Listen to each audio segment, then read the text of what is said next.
I'm so sorry. There's nothing I can do about it right now, my sister-in-law said, standing before me and offering a heartfelt apology. How did this all happen? Well, the story goes back about a week. My name is Clara. My husband runs a hot dog stand. His name is Osmond. We met at the hot dog stand my husband used to run. He owned a small hot dog stand near the train station, right on my way home from work. I would get hungry after work and often buy a hot dog there. He initiated a conversation and we started dating. After a few years of dating, we got married.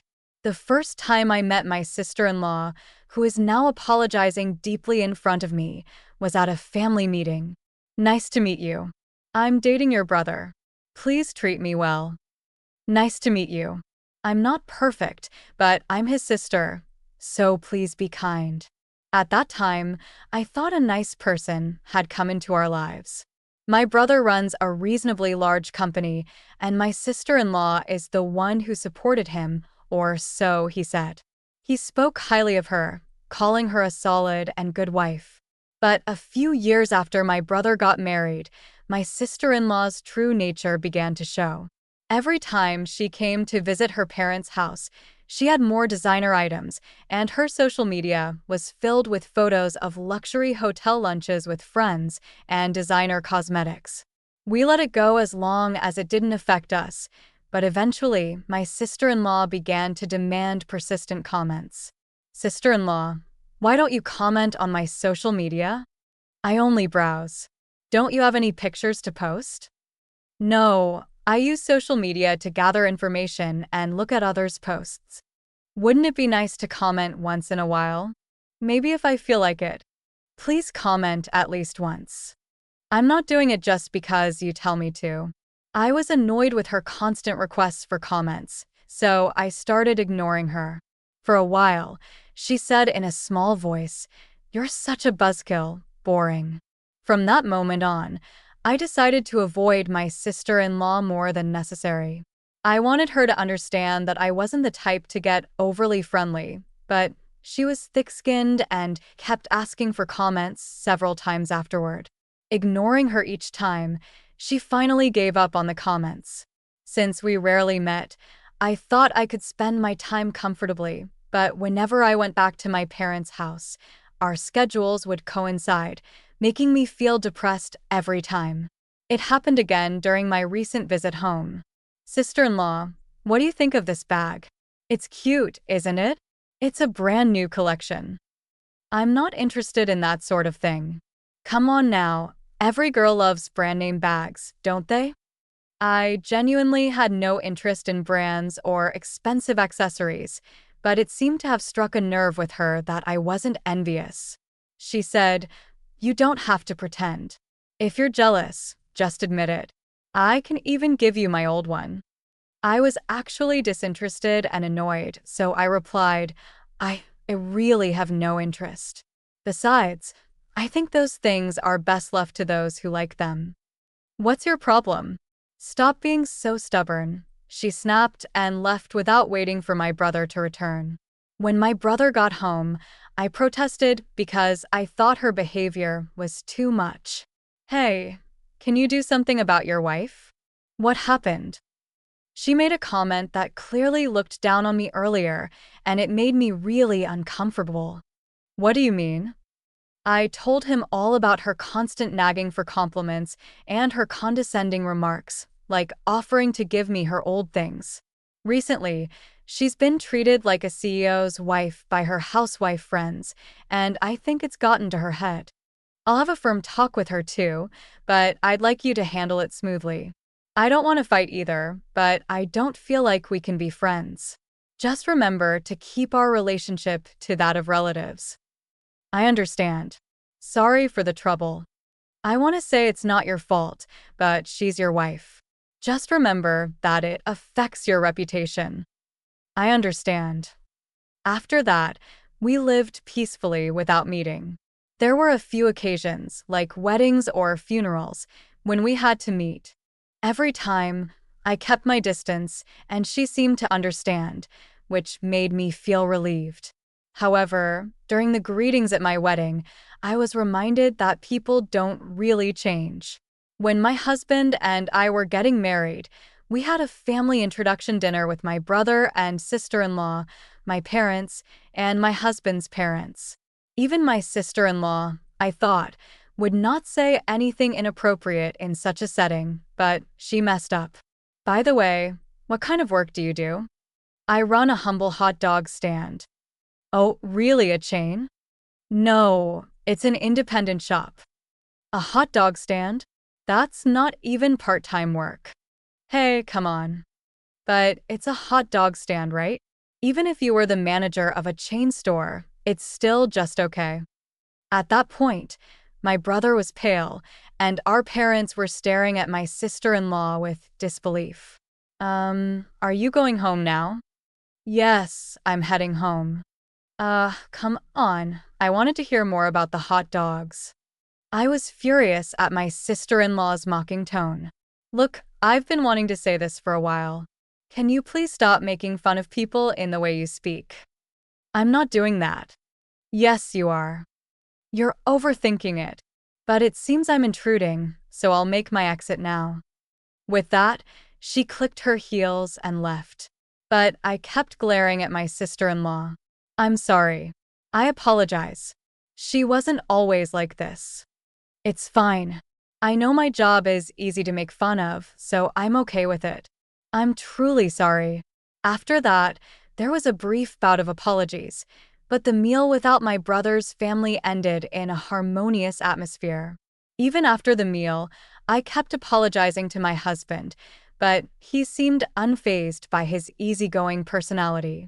When I went to my brother's house alone to hand over the wedding invitations, my sister-in-law said, "Ella hot dog vendor, but you're holding it in such a big venue.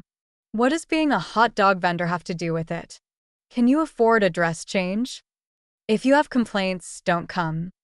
I don't mind going, but really, she said, her tone mocking throughout. If this attitude continued, I was ready to tell both of them that they didn't have to come to the ceremony, but there were certain circumstances with my brother, so I allowed them to attend on the condition that my sister-in-law absolutely wouldn't approach me. And then the wedding day arrived. The wedding day was held in a relatively large venue. During the ceremony, my sister-in-law was well-behaved, either due to having some sense of decency or because my brother had scolded her. The ceremony ended without a hitch. The reception was mostly over, and we were in the midst of casual conversation when the incident happened. As a crowd gathered around the bride and groom's seats, a drunken sister-in-law approached. She gulped down the champagne in her hand and loudly proclaimed, "A hot dog vendor's wife is headed straight for a low-life existence, isn't she?" The room went dead silent at her words. My sister-in-law, oblivious to the recoiling of those around her, continued to disparage my husband. Then, from a little distance where he was chatting, my brother flew over and yelled, What are you saying? But it's true, isn't it? Being a hot dog vendor's wife is pretty low, right?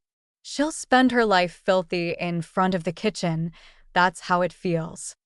You just shut up. Why are you defending her? It's the truth, isn't it? At that moment, my husband stood up and said, It's over." What? Right then and there, my brother turned to those around and offered a heartfelt apology. "My wife is really very sorry. No, I understand your family's way of thinking well enough." What? What is it? What's going on? Listen, the guests at this venue are people who have invested in my brother's company or are business partners. What? What have you done? But why? Why would a hot dog stand owner invite such people? They're not your customers.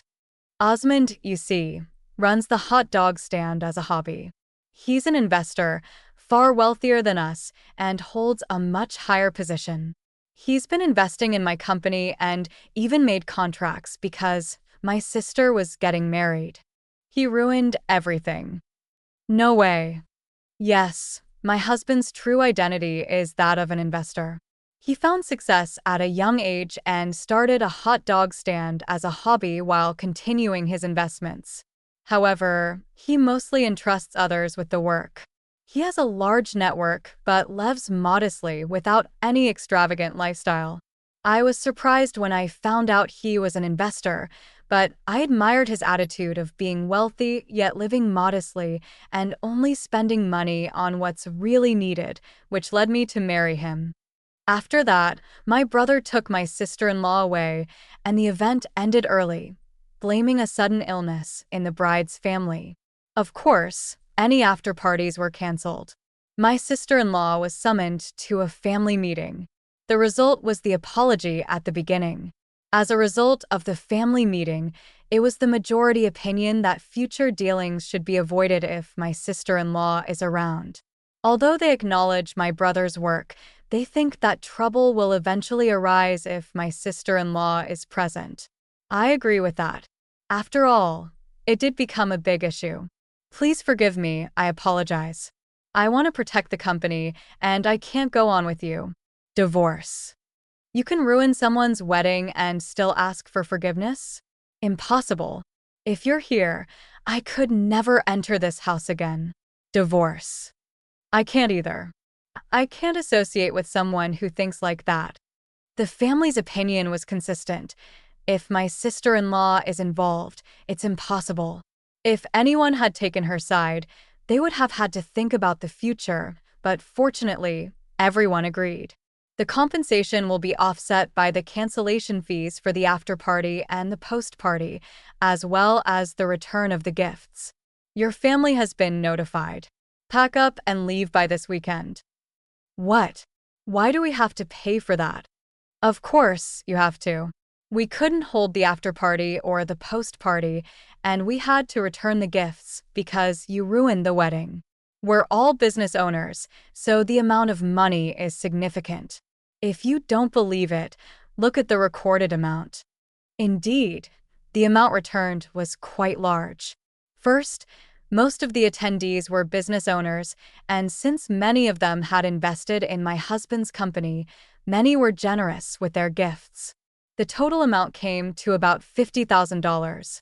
Honestly, I thought if we had this money, we could completely offset the wedding costs, but that's the secret. My sister-in-law was breaking down in tears after seeing the recorded amount, but it was none of my concern.